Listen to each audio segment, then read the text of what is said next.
Buenas noches, maestro Herminio. Mi nombre es Francisco Jesús Contreras Méndez y este es mi video del libro de mitos inventados de la economía mexicana en el capítulo número 2 que se trata de dogmatismo y familias.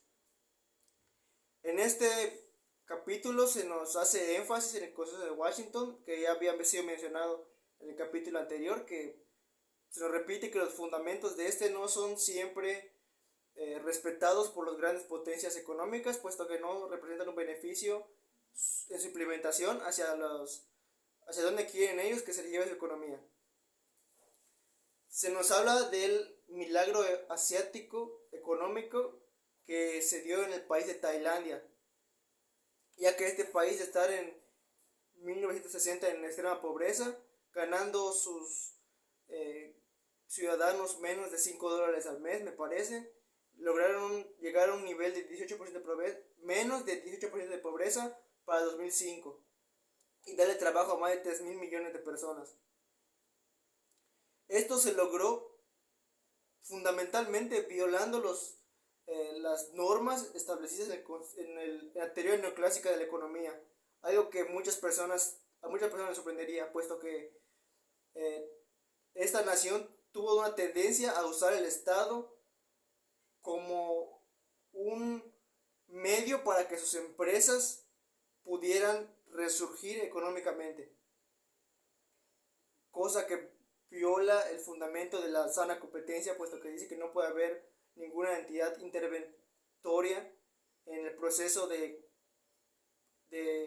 crecimiento económico de las empresas.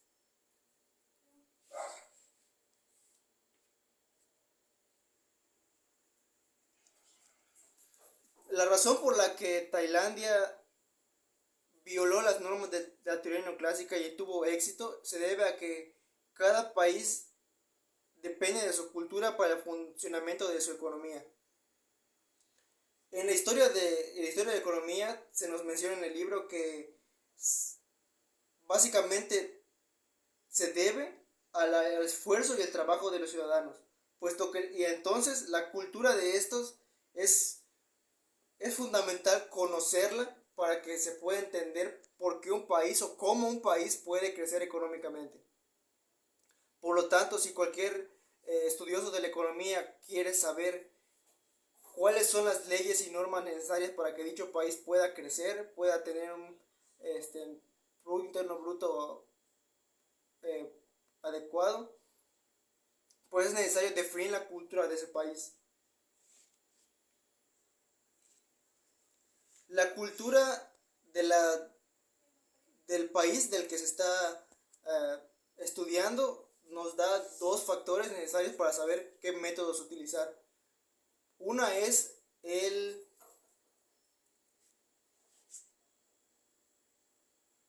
las características del trabajador, puesto que no sabemos cuáles sean las características que utiliza una persona que está poniendo su esfuerzo laboral hacia una empresa para que ésta pueda crecer. Y también está la confianza del consumidor. ¿Qué productos, cómo realizarlos, cómo sacarlos al mercado para que el consumidor pueda tener confianza hacia el producto que va a comprar? Luego sigue la parte de las familias. Aquí se nos recalca la idea de la cultura y se nos dice, primero se nos da una especie de como ejemplificación sobre la familia mexicana que engloba todas las características de ella y se nos compara con las del ciudadano americano, la familia americana. Se nos dice que la familia mexicana tiende a arropar el fracaso de las personas que intentan emprender en el país. Es decir,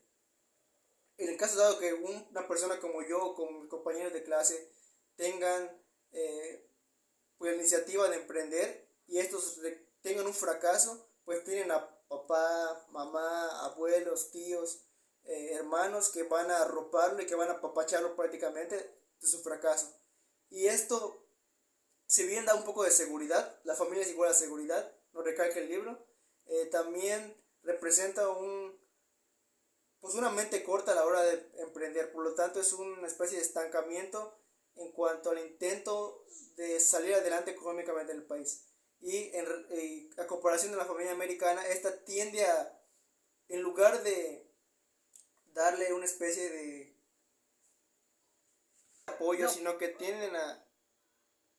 una especie de apoyo, sino que tienden a rechazar el fracaso de los hijos que tienen que emprender. La madre y el padre americano tienden a incen-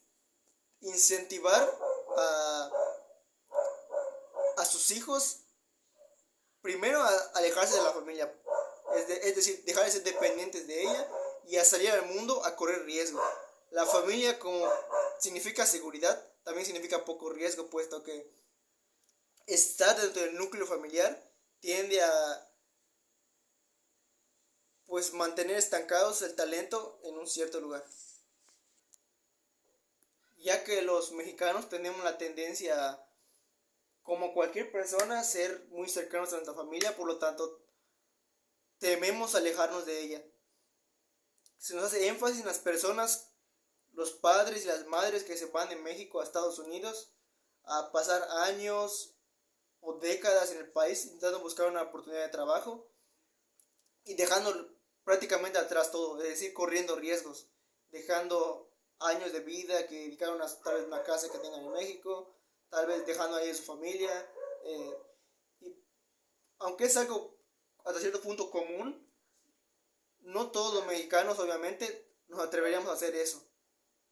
Y englobando esta parte de la cultura mexicana, podemos entender qué normas económicas eh, podemos usar en el país para que no tengan que ver con el Consejo de Washington y que sean relacionadas a nuestra propia cultura para que estas funcionen correctamente a nosotros los mexicanos.